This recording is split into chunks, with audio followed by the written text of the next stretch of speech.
अस्सलाम वालेकुम। IND today news में आपका खैर मकदम है। तेलंगाना के वक्फ बोर्ड चेयरमैन काम तो बहुत अच्छा कर रहे हैं, लेकिन बिना बजट के ये बेचारे कर ही क्या सकते हैं। अभी खबर मिली है कि बल्दिया की जानिब से वक्फ बोर्ड को 350 करोड़ रुपए की रकम देनी बाकी है। रियासती वक्फ बोर्ड के चेयरमैन अलहाज मोहम्मद सलीम ने आज एक खुसूसी प्रेस कॉन्फ्रेंस में बताया कि महकमे को GHMC की जानिब से करीब 350 करोड़ की रकम बकाया जात है।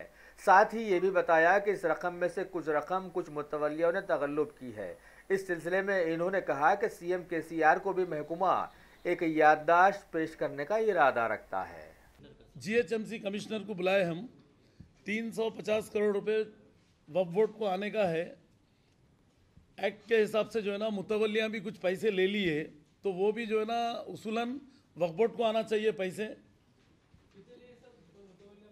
वो अभी पूरा रिकॉर्ड आया नहीं उसका, तो वो कमिश्नर साहब बोले कि हम पूरा डिटेल देख के जो है ना देंगे। तो एक बार CEO, कमिश्नर और चेयरमैन ये 4-5 जने बैठ के जो है ना एडिशनल कमिश्नर सब लोग बैठ के, उनका फाइनेंस भी रहता ना डिपार्टमेंट, बैठ के किस किस को दिए किसको नहीं दिए, तो जो है ना हम लोग नोटिस देंगे। क्योंकि वो लोग पैसे ऐसा डायरेक्ट नहीं ले सकते, मुतवल्ली रहो कोई भी रहो, क्योंकि वक्फ बोर्ड को आना है पैसे।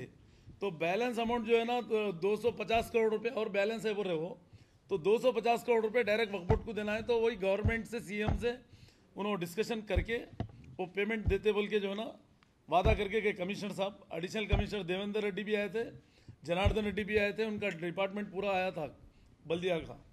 तो उन लोगों से डिस्कशन हुआ पूरे बोर्ड मेंबरों के सामने, और इंशाल्लाह जो है ना वो भी कोशिश करेंगे कि असद साहब, हम लोग सब पूरे बोर्ड मेंबर्स पूरे मिलके जो है ना एक वफात जाके CM साहब को जो है ना इसके बारे में मेमोरेंडम भी देंगे।